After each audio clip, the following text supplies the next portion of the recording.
Hi, everyone. Why don't we go ahead and get started? Welcome to our session today.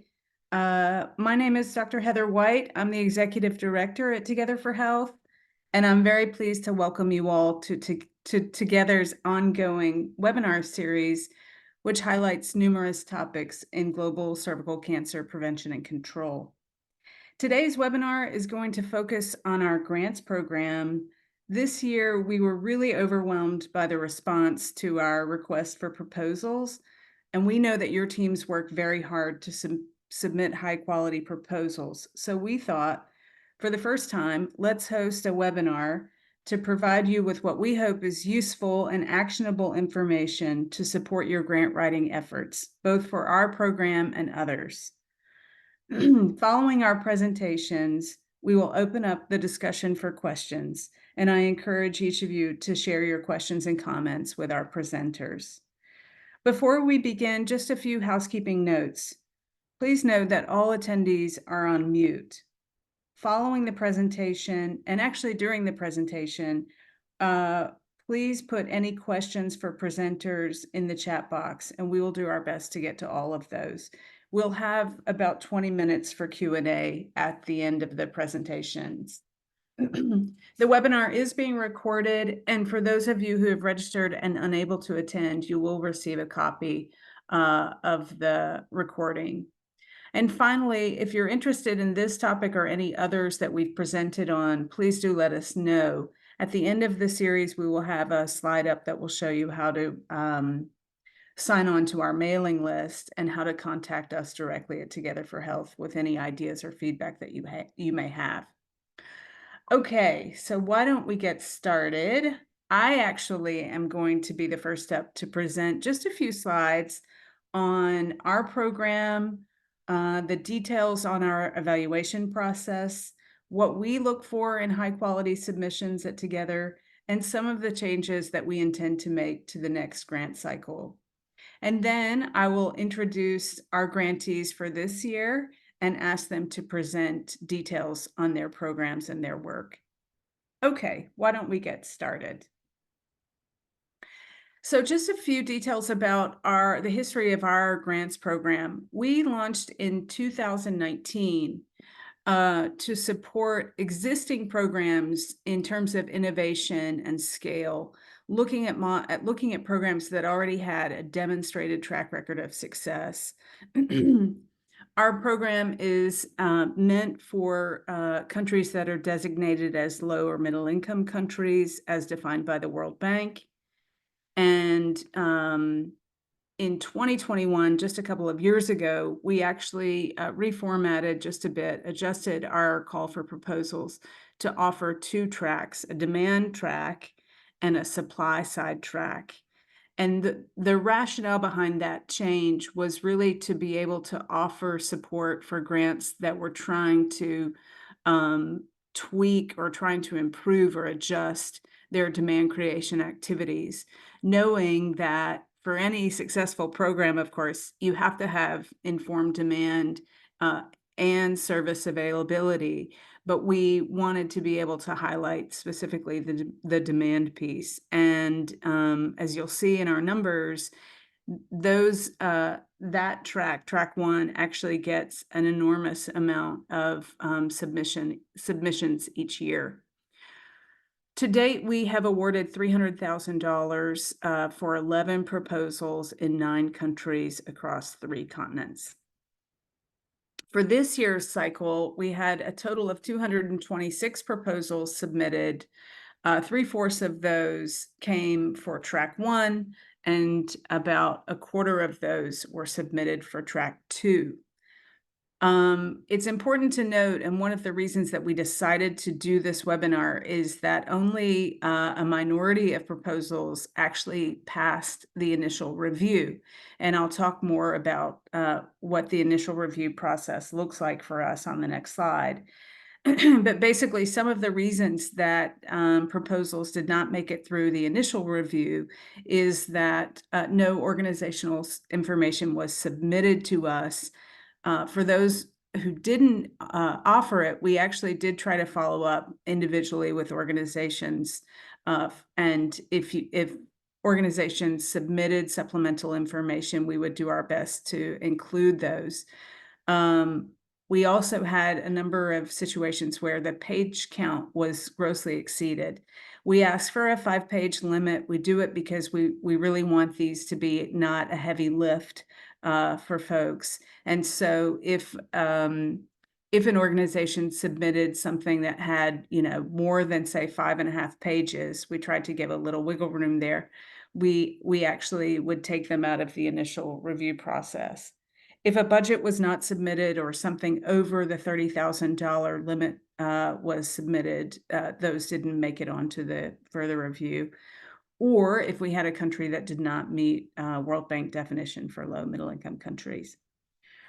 The top 5 applicant countries this year in order were India, Uganda, Nigeria, Kenya, and Tanzania. Next slide. So just a bit about our review process. We do try to make this a rigorous review, and so we run through a sort of multi-tiered system.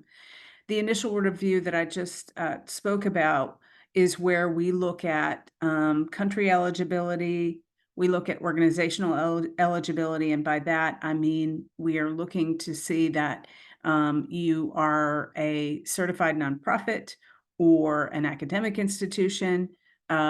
Basically, we don't allow proposals for for-profit institutions or businesses. Beyond that, we are pretty flexible and with our organizational eligibility criteria. We do again look at the page count. We look to make sure that proposals have a demonstrated track record in cervical cancer programming.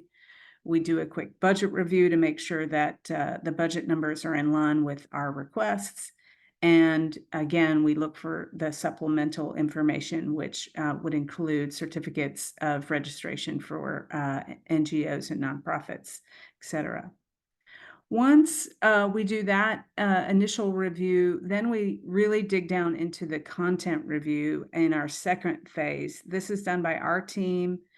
We look at evaluation criteria that are written out very explicitly in the RFP. We have a 100-point evaluation scale that we use, and the top 5 scoring submissions from track 1 and track 2 then move on to the third and final phase of review. In the third phase of review, we invite external reviewers.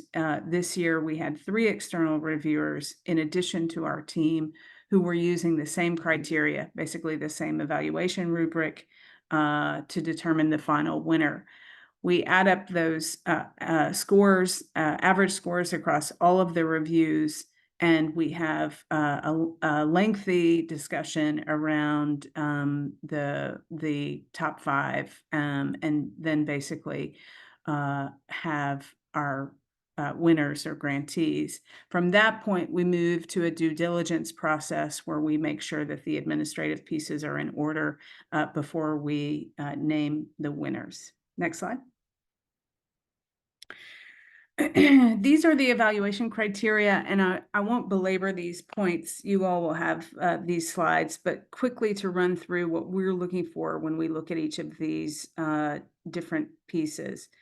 For us, the problem statement is really about understanding the context, the environment that you plan to work in or that you're working in, and what are the problems specific to your community and your target populations.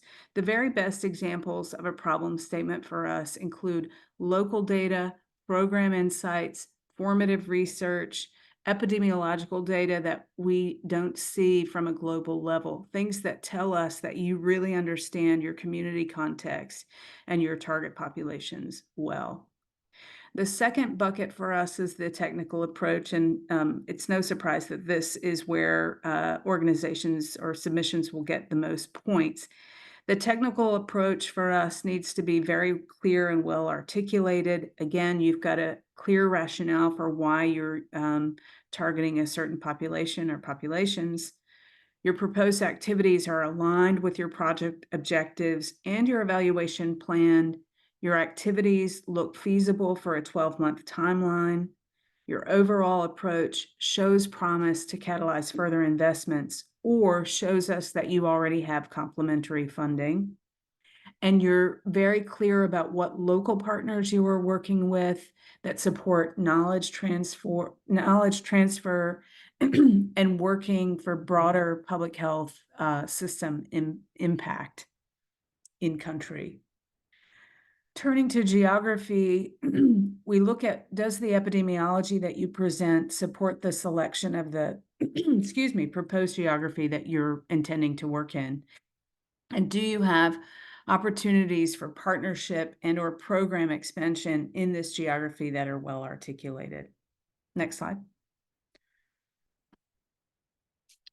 Now looking at a theory of change.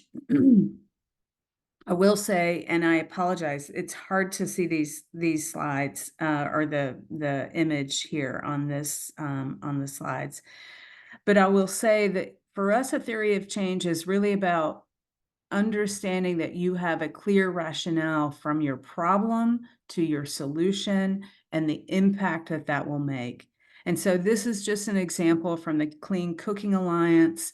You can easily find it online. I'm sorry that we can't really read these pieces well, but basically what they've done on the left-hand side is shown the particular assets that Clean Cooking Alliance brings to any programming. They've lined up their activities by color coding here along the left-hand side. Those activities then determine certain outcomes, and that outcome leads to impact. They've got a goal statement here in the middle, and in the upper right-hand corner, they've written out the problem statement. So really, these do not have to be,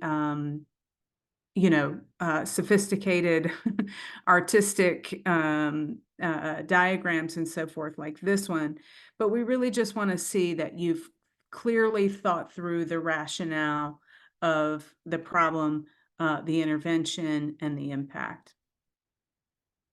Next, moving on to the monitoring, evaluation, and learning plan. This is also a really important piece for us. We want to see that you intend to evaluate your activities through a series of indicators, or maybe you're doing focus groups to learn what are insights. You've got maybe a mapping exercise, anything that is about understanding your approach and whether it's working or not. And again, it should work well with both your theory of change and your technical approach. Those should line up, across your proposal. In terms of technical expertise, we're looking to make sure that your team that you will deploy for the project themselves have a demonstrated track record, that they have the skills and capacity to do the work. If you have certain gaps, which is understandable across your team, how will you fill those gaps?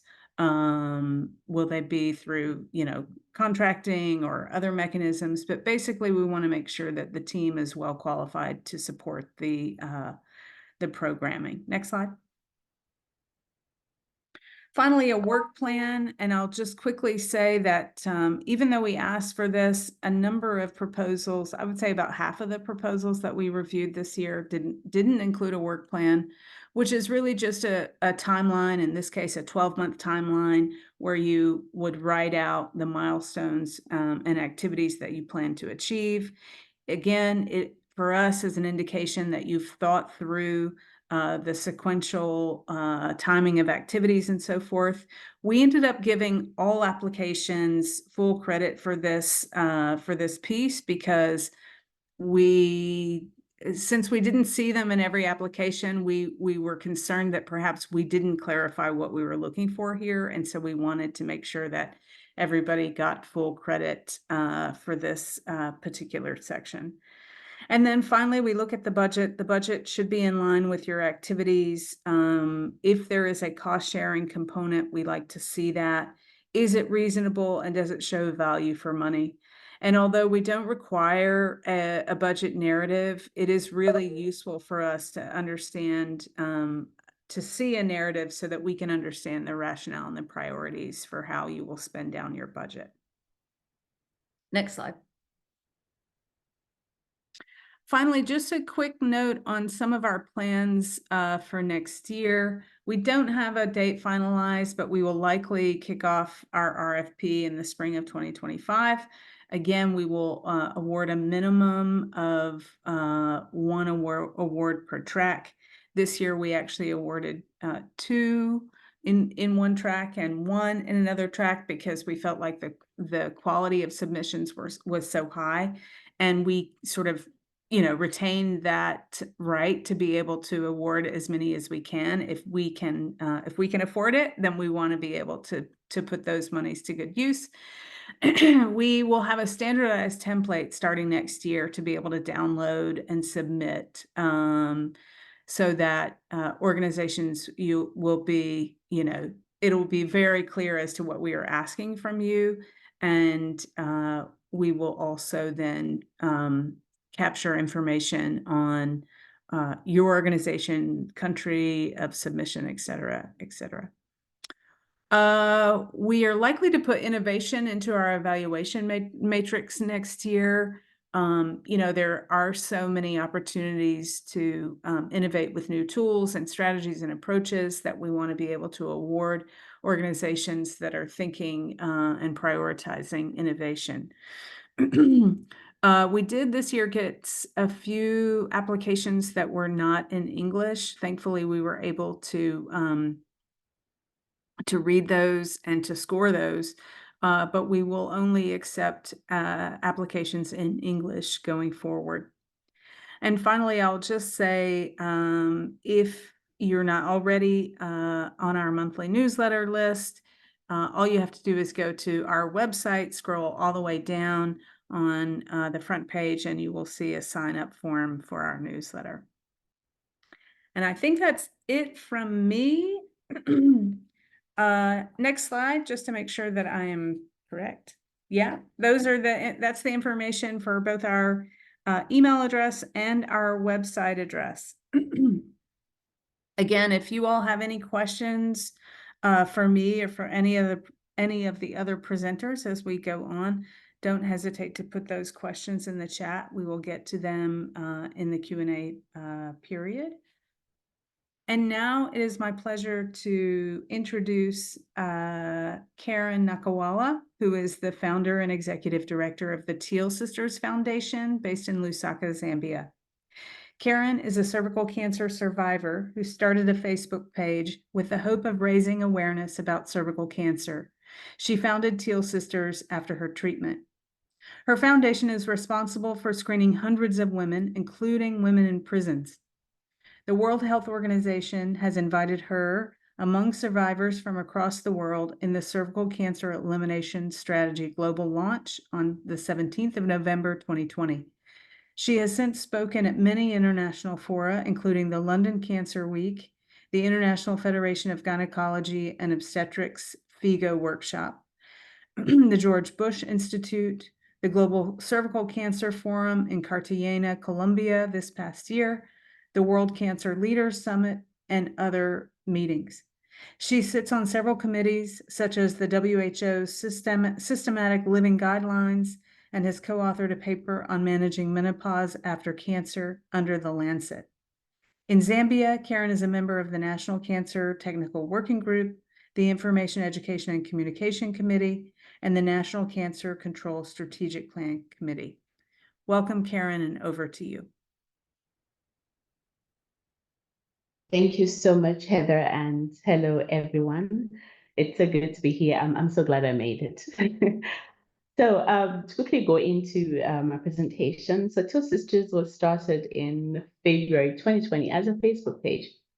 And like Heather said, I was looking to have conversations with about 100 women because I didn't think anybody would be interested in cervical cancer. And by the end of the first week, we had over 10,000 women subscribing to the page. And at the end of the month, we had over 100,000, and currently we have about 135, 140,000 women very actively engaging.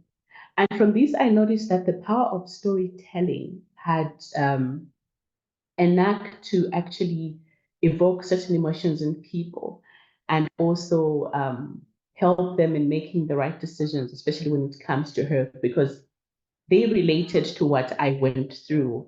And I think that is a very powerful thing, for anybody to hear about somebody who's going through something such as cervical cancer and just cancer generally, because we feel every time somebody is diagnosed with cancer, we just think that's it, they're going to die. So uh, I realized the power of a lived experience.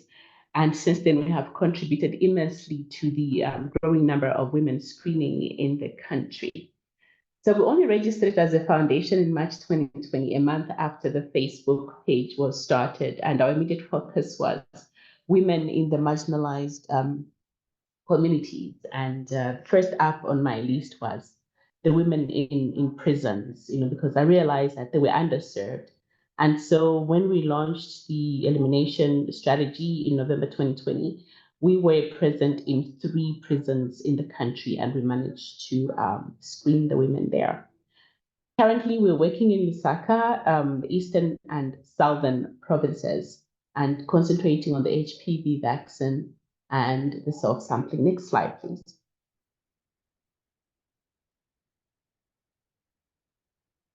So the uniqueness of this project is that it highlights the importance of synergies and the benefits of leveraging on existing structures.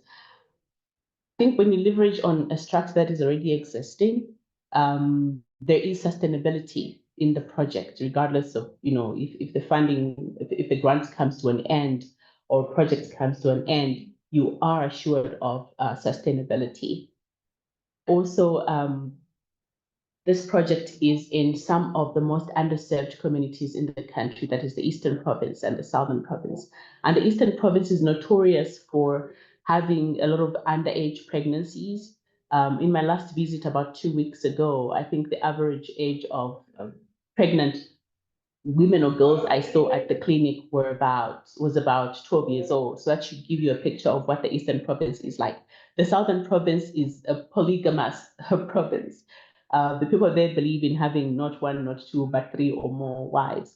So that is why we picked on these 2 provinces. It also underscores the importance of integration of services in cervical cancer elimination. Next slide. So the project is to improve demand-side interventions to increase uptake of or cervical cancer prevention services. And the objectives are to create demand for cervical cancer prevention services, such as the HPV vaccine and self-sampling. And also, we continue with screening with the VIA. The other one is to build capacity in community-based volunteers and primary health care workers. Then to engage leaders such as traditional and faith-based in cervical cancer elimination, because I think for the longest time, we sort of overlook the fact that these leaders, traditional leaders and faith-based leaders, have a huge following in their churches. And we thought it's about time that we started working with them. And also, when you go through the gatekeepers, it's very easy because then they open the doors for you. And usually, when you make them champions, it means that your project is going to be a success. So that is one of our strategies, is to use them. So we're going to use a lot of social media and radio, television to help raise awareness on cervical cancer, leverage on existing programs to ensure sustainability, like I had said. And at the end of it all, we aim to reach and vaccinate 6,000 girls in the 3 target districts and about 20,000 women with information via social media. Next slide. Okay, and so this is my last slide, and that is just our contact information in case you want to get in touch with us. The picture on the left is a project that we have running at the Cancer Diseases Hospital. So we had gone to ask for space to be able to sensitize and to counsel women, especially those that were just starting treatment. And the hospital administration were kind enough to give us space outside And we managed to buy 2 40-foot containers. And so in these containers, we're going to be offering counseling services and navigation. And then on the right side is just one of the articles that have come out about Teal Sisters and the work that we are doing. And I think that's about it from me, Heather. Thank you very much. Thank you, Karen, so much. And we're really excited to be working with you under the grants program this year and see what you all are able to do. And so again, thanks. And thanks for also scrambling to make it this afternoon. We really appreciate. Now we'll turn it over to our colleagues from Nigeria. I would like to, and first of all, before I introduce him, I have to make an apology because I'm quite sure that I'm going to butcher his name. So please forgive me in advance, Dr. Isaac. But I'd like to to introduce Dr. Isaac Alufedewa. I don't know how I did, but you can tell me when you come on. Who is the executive director of the Slum and Rural Health Initiative in Nigeria, an organization that brings quality health care to underserved people in urban slums, as well as to internally displaced persons and refugees, and those in hard-to-reach rural communities across the country. A physician by training, Dr. Isaac's research focuses on health inequities, behavior change interventions, community health advocacy, and research, and reproductive, maternal, child, and adolescent health that drive positive change at scale. He has co-authored over 62 peer-reviewed publications and has received grants, fellowships, and awards from several prestigious institutions, including the United States Center for Disease Control and Prevention, the U.S. Department of State, the African Union Commission, Grand Challenges Kenya, the UK-based Commonwealth Foundation, among others. He will briefly describe their project, which is a youth-driven and youth-led approach to increasing uptake and coverage for HPV vaccination in Lagos. Over to you, Dr. Isaac. Thank you, Dr. Ita. And yes, you did not butcher my name. You just pronounce it just the way it is, Olufadewa. Yeah, so it's good to be here today talking about the youth for the HPV vaccine. And thank you so much for the opportunity to be able to carry out this project. So just to give you a brief overview about Slum and Rural Health Initiative. Slum and Rural Health Initiative was founded in 2017 and was officially registered with the government in 2019. And the next slide, as you see, the next slide, we've been creating access to healthcare information and services, actually when it has to do with maternal and child health, especially in communities in very underserved communities in Nigeria. We've worked in several states in Nigeria, and it's basically one thing I love about the team, as you could see, the group picture in our headquarters is it's full of vibrant youth, and then we focus a lot on young people's health. And the team does not just comprise medical doctors or healthcare professionals. We also have social scientists, we have the information technology experts, researchers, and the likes. And that's really is just, about how we leverage transdisciplinary approach to promoting health. So the next slide would show, just showing our footprint in Nigeria, just showing some of the projects we have really been able to carry out. But this has always been done with the help of our committed volunteers, across Nigeria. Slum and Rural Health Initiative also exists in universities where we have young people championing the change, initiating the change, and that really reflects on the projects which we are conducting and carrying out. So the next slide would show the uniqueness of the Youth for HPV project, which is basically carrying out the model which Slum and Rural Health Initiative has used and has leveraged over the years. We've done something similar to with the Youth for COVAX, when the COVID-19 vaccine really came out, where we carried out something similar. So it's a co-creation approach involving young people, especially youth HPV champions, which we will be celebrating very soon on Twitter and things like that, as co-creators, people that would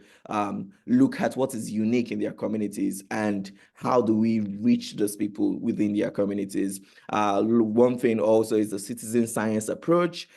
We also going to be leveraging them as like co-researchers, as co-monitoring and evaluation partners, especially like when reaching and influencing parents and caregivers of young people. The third thing, which is like a consequence of like the first two, is more of the community ownership perspective, where we'll be leveraging their trusted status, of these, influential parents, influential young people to be able to drive positive change. And the fact that we're not just going physical, but we're also leveraging an online social media approach. So we also are going to be, you working with like, influencers within Lagos, which is the place where we are having the projects. Lagos really has a very low HPV vaccination coverage compared to other regions in the country. The national average in terms of the coverage is about 6%, and that for Lagos is actually lower than that, so averaging about 50 from the last time we checked. So, and that's one thing that's like looking at this approach, we believe that we'll be able to like drive the intervention at scale. So the next slide will basically talks about like how we're going to, what we are doing in terms of training, empowering, and deploying 40 HPV vaccine champions. So we are deploying them across the 3 senatorial zones in Lagos. Lagos has 3 senatorial zones, more like divisions within the states. And Lagos, like we know, is a very popular state, over 20 million people. Nigeria has over 200 million people. And we know that really what happens in Lagos basically shapes what happens in Nigeria. So that is one thing that we are very love about the project. Especially we're going to also be looking at research studies on barriers and facilitators, which will be like one of the first set of studies since the deployment of the HPV vaccines across like several states in Nigeria. And also we'll be using parent-targeted communication, and then we'll be engaging with stakeholders. We've been able to meet with the Ministry of Health so far, and then we're just going to be engaging the media and several other coalition in Lagos. So the next slide basically is just like suggestions or advice, especially when like looking at things like grants and things like that. Focus on your core strength, look at what makes your organization unique and how you can like leverage that for the project. Embrace collaboration, collaborate with other partners. I have a co-PI who is very excellent on this project too, who is at the University of Alabama, and she's like a very good advocate and like strong person when it comes to like vaccination. And then definitely share your work. How we met was like meeting in like a conference, Sabin vaccination conference in Thailand, Bangkok, and I was presenting on that day on our Youth for COVAX project, and like see what is like really bringing like this change at scale. And that's like the beautiful thing about like doing good work. You basically would have like more work to do, and that's really just resonates. And because we have also leveraged such an approach in Nigeria, it really makes the job easier because we can learn from our mistakes, we can build from that, and we can actually implement this work at scale. So we are really excited to be implementing this project, and we really appreciate our funders and everyone that's here. So you can always reach us, with that contact information displayed on the screen. Thank you. Thank you, Dr. Isaac. That was fantastic. And I have a couple of follow-up questions for you when we get to the Q&A portion. I just want to remind folks that if you do have questions for any of the program presenters or myself or our team at Together for Health, don't hesitate to put them in the chat box. We will get to them once we finish with the presentations. And with that, I'm very happy to to introduce our friends and colleagues at Cure Cervical Cancer. I'd like to introduce Mr. Samson Boyo from, again, Cure Cervical Cancer, based in Nairobi, Kenya. Samson is the country program manager. He, prior to his position at Cure Cervical Cancer, he's held various roles in program management, administration, and coordination with the oncology and hematology fields in Kenya. His work has focused on programs related to screening, diagnosis, treatment, and survivorship of cervical, breast cancer, lymphoma, multiple myeloma, lung cancer, sickle cell disease, and hemophilia. He holds a Bachelor of Arts in Business Management and Program Management and is deeply passionate about improving women's health in underserved communities. Over to you, Samson. Thank you so much, Heather, and thank you, participants, for this very wonderful opportunity. I'll begin by introducing our organization. We are a nonprofit organization who has been in operation for slightly over 10 years, and we have operated so far in 10 countries, screened over 200,000 women, treated over 14,000 women. And we also focus on trainings. So far, we've had very good interactions and trainings for over 700 healthcare providers who mostly man healthcare facilities within the communities. And then our champions really for the program are the community health workers who we've worked with over 2,000, trained and deployed over 2,000 workers. Next slide, please. Great, just to focus on our uniqueness and what we are doing and what keeps us going, really. We have our program called Mobile Health for Mamas, has ticked off a lot of the first, and by that I mean at the height of COVID-19 in 2021, we thought about how can we address a very huge gap that contributes immensely to under-screening of women, especially in underserved communities. And one of these is that it's very challenging to look for, to get women, healthy women, to come for screenings. Yet they are the biggest group of population that are at risk of contracting cervical cancer. And so we thought about how do we leverage our the new innovations, how do we leverage the new concepts, especially new technologies in terms of getting to the women instead of expecting the women to come to us. And this is how Mobile Health for Mamas was born. We are currently sorry, can you guys hear me? Sorry, I seem to have gotten a chat that there is Yeah, we can hear you just fine. Thank you so much. Yeah, thank you so much. And so I was saying these are the 4 components that really make our program unique. And one of the component is the home-based self-sampling. What this means is that we leverage on the community health workers, we train them and deploy them to actually take, as you can see on the far left, top left photo, that's one of a trained community health worker who goes to their respective community and deployed to actually, first of all, train the women on how to take an adequate HPV sample. From there, we move this to our mobile laboratory. Again, we have very good technologies out here where we have a PCR machine that can be powered by a solar system and actually mounted on a lorry, as you can see from our mobile laboratory here. This laboratory has a throughput of 700 samples in a day, just using about 2 to 3, providers. Those are the technical, the laboratory technologists. And so within a day, you can process up to 700 samples, and information about their results are relayed back to the women through the SMS platform, but also just leveraging on the community health workers to go back and sort these women for our third component, which is very critical, community-based treatment clinics. As you can see on the below right left photo, that's how our community outreach setup looks like. Very friendly. We try to accommodate, we have capacity to even accommodate over 100 women treated per day, leveraging on the trained community nurses and clinical officers. Here we also leverage on working very closely with the county governments and the national governments just to ensure that, advocacy information goes out so that we get all these HPV positive women come for this treatment, which is very critical.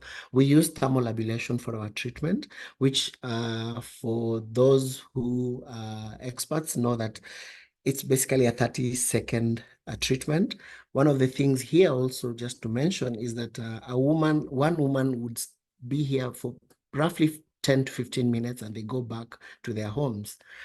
So we try and get these community clinics really right next to our women, looking at the positivity rates of the outcomes that we ran in our mobile laboratory. And then a very critical component in our program really here is the patient navigation. Remember, we've gone to these women, and some of these women we're going to find that either they are suspicious for cancer or they have large lesions that cannot be treated by thermal ablation. Now, these are the women who require very proper navigation. And I'm so glad to say that one of the unique components of our program really is the patient navigation, whereby we ensure that these women have been booked prior to them going to the high level of referral facilities, ensure that what are some of the barriers that they can, that would hinder them from getting to that appointment. Some of them are just transport, as we all know, things like National Health Insurance Fund. So we try and mitigate these gaps to ensure that these women actually get to their first appointment. And I'm glad to say that usually this is a very small component. We have about 95% of the HPV positive women will be treated at the community outreaches, which really is the big, big group of women that we are targeting. About less than 5% would require this patient navigation, and probably they are suspicious or large lesions and require high level of care. So just that's a very critical component, and we make sure that they finish all their appointments just to have very better outcomes. And of course, this is one of the ways that to encourage, peer to come back for screening, and also just encourage the ones who have not been screened to screen because of the success stories. Next slide, please.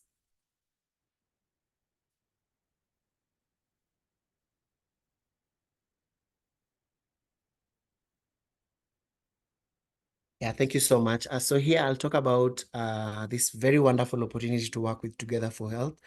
Our goal for this grant really is to increase access to screening and treatment. We are currently, we are overarching a 3-year project targeting 40,000 women. And the second goal really here is to demonstrate an effective and scalable model. One thing we've learned is that, and as you can see in my targeted screening and treatment campaign, is that within 5 days we can reach up to 5,000 women, and with this grant we're going to actually target to reach even 7,000 women just in 5 days. And the beauty of this is just to leverage on the HPV self-sampling component, which means community health workers would then take, trained community health workers will take these self-testing kits to the targeted women, for screening. So part of this grant also is going to focus on training at least 270 women, community health workers who will actually help us reach these 7,000 women. We've done this before, and I'm very happy that we want to demonstrate, and our demonstration really here is we are engaging the county governments, the national governments, to tell them that, hey, we have a scalable model here that we can reach so many women within a very short period of time without necessarily getting them to the, to the hospitals, just at the comfort of their homes, and actually save a lot of lives in the process. And so we aim to train 12 healthcare providers. These are usually just nurses who man community-based, facilities. And the reason why we are targeting them at the community level, remember, these are the ones who are still manning these facilities right in those targeted communities. So enhancing of trust, they already know these people. It really makes for our work a bit easier, and also just in terms of sustainability in the long run, post the programs. We are going to intentionally target 6 healthcare, at least over 6 healthcare facilities, just to ensure that some of these things, by the way, is just really how do you create these pathways? How do you identify some of these very glaring but with home-based solutions in terms of it could just be an easy of just getting a thermal ablation device in this facility, and then women get the much needed help. So looking at how do we enhance this and strengthen these systems just to make sure that we have better outcomes and faster, screening as we are aiming for the 2030 WHO target of cervical cancer elimination.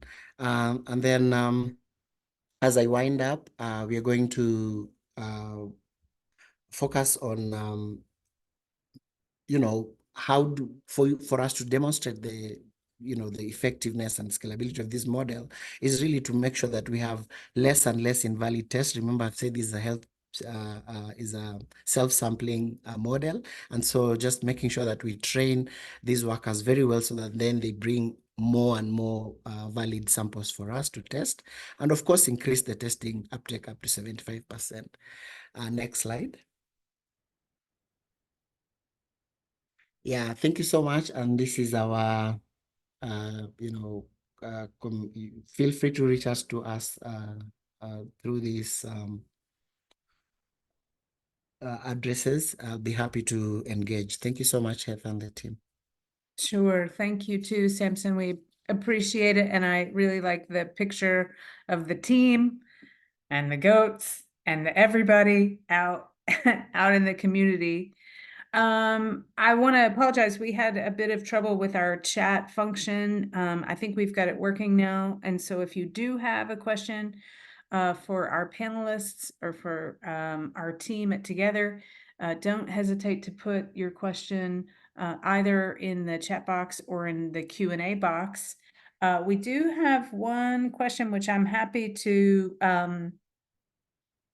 ask you, Dr. Isaac, if you would just give maybe some remarks. This comes from Gregory Sakwa. He says, I'm a young researcher interested in addressing cervical cancer.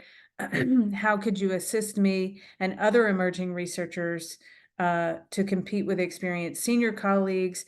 Any advice that you could share, Dr. Isaac, about how you engage with other researchers, both new researchers or more experienced ones? I think that would be helpful from your perspective. Thank you.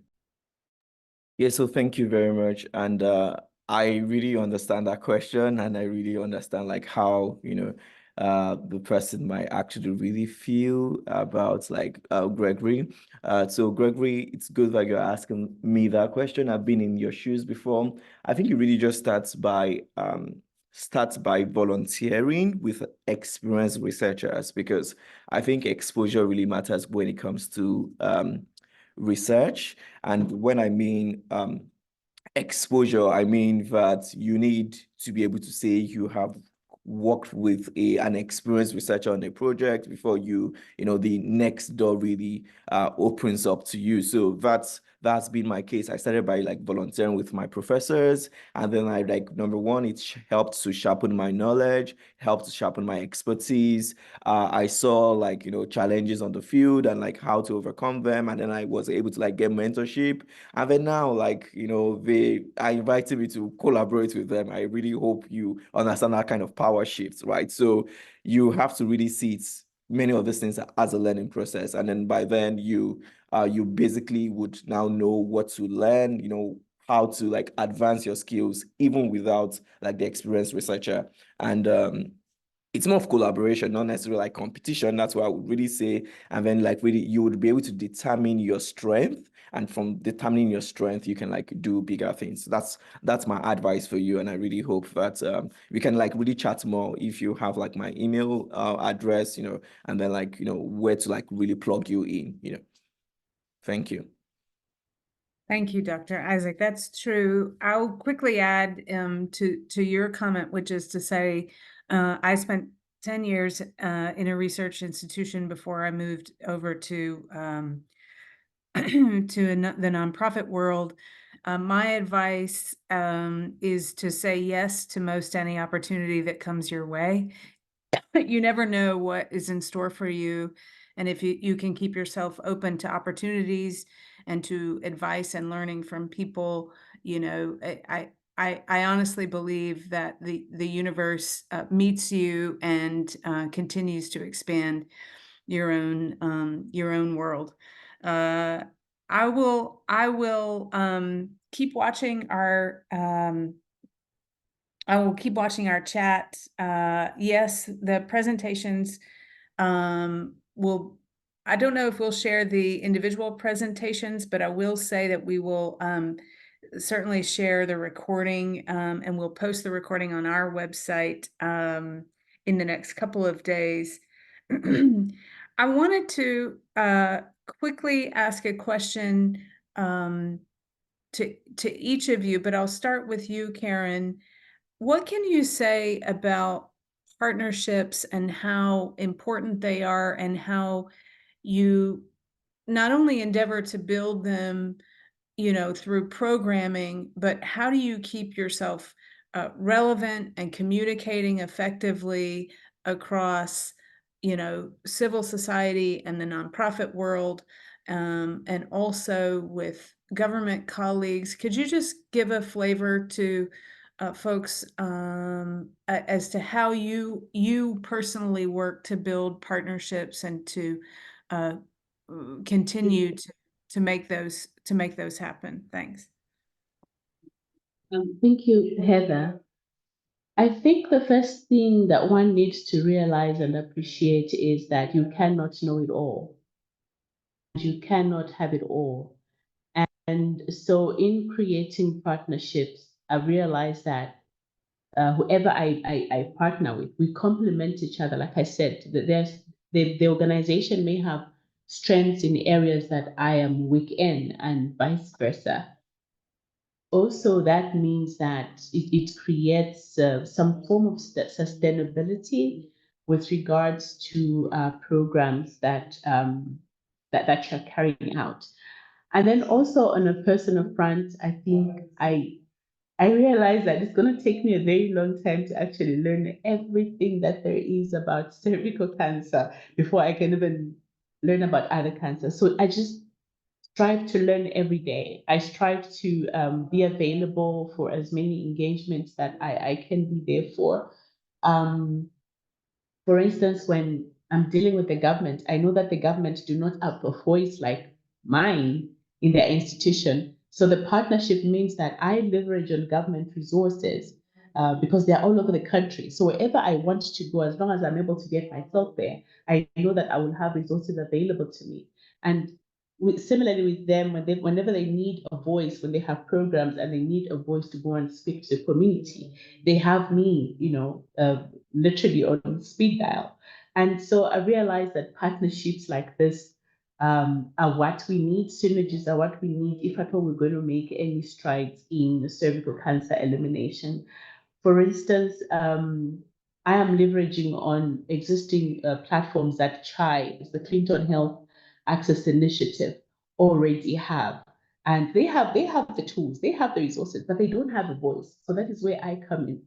So even in this grant that we have received from TogetHER, that is how it is going to work. We are leveraging on what CHI already has in place, and we're complementing each other. So partnerships work very well. And like I said, for me, I think it is the sustainability and also the building of trust, and also knowing that when you're lacking in one area, you can always call on someone that can, chip in. You can call on an organization that can chip in. So you have this complementary effort in our efforts to try and eliminate cervical cancer. Yeah, thank you, Karen. I'm glad you brought up the leveraging the CHI's platform within the context of your work. I think that's really important. I see several folks who are asking questions specific to our panelists. What I will do in the interest of time is connect you all via via email following the session. But I want to give an opportunity to our friends and colleagues at the Union for International Cancer Control to make an important announcement about a grants program that they have forthcoming. So let me quickly ask Ana Espellejo from UICC to make an announcement. Ana, we're so excited to have you on and look forward to what you have to share. Well, thanks so much, Heather. Thanks for that introduction. And just want to say congratulations to you and the team on this great initiative and the organization selected. It was really, really nice to see these presentations and see what's in store for the next year. On the side of UICC, I'm really happy to share that we will also be having a grants opportunity in HPV vaccination. So the grants will be focusing on the first pillar of to eliminate cervical cancer from the WHO strategy. So reaching 90% of girls with full vaccination by the age of 15. So the grants will be opening actually in just a couple days. So this is a bit of a opportunity to share. And I'll drop in the link to our website where this information will be, and we'll be populating it a bit more in the coming days. And like I said, the official launch is September 1st. So yeah, thanks so much, and feel free to reach out. I'll also drop my email there if anyone has any questions. And here's the link. Thanks so much, Heather, again, and thanks everyone. You're welcome, Anna, for sure. Congratulations. We're excited for that opportunity, and we will certainly amplify and share information across our channels as well. So again, thank you all to each of your organizations who submitted to our grants program. You know, we always are so excited to see the work that you're doing. We wish that we could fund all of it. It's you know, it's our challenge too. We're also always looking for funding, and we know the rigors and the challenges of fundraising in this space. But I will say that our program has certainly evolved and will continue to evolve, and we are always here to answer questions or to provide information or share our insights and learning with each of you. So please don't hesitate to reach out. Anna, thank you. I can see your email address in the chat. And with that, I'm going to say a quick thank you again to our grantees and to everybody who joined us today. Thank you so much for your time, and we will see you on our next webinar. Have a great day, everyone. Thanks again. Thank you and bye. Thank you, everyone. Bye.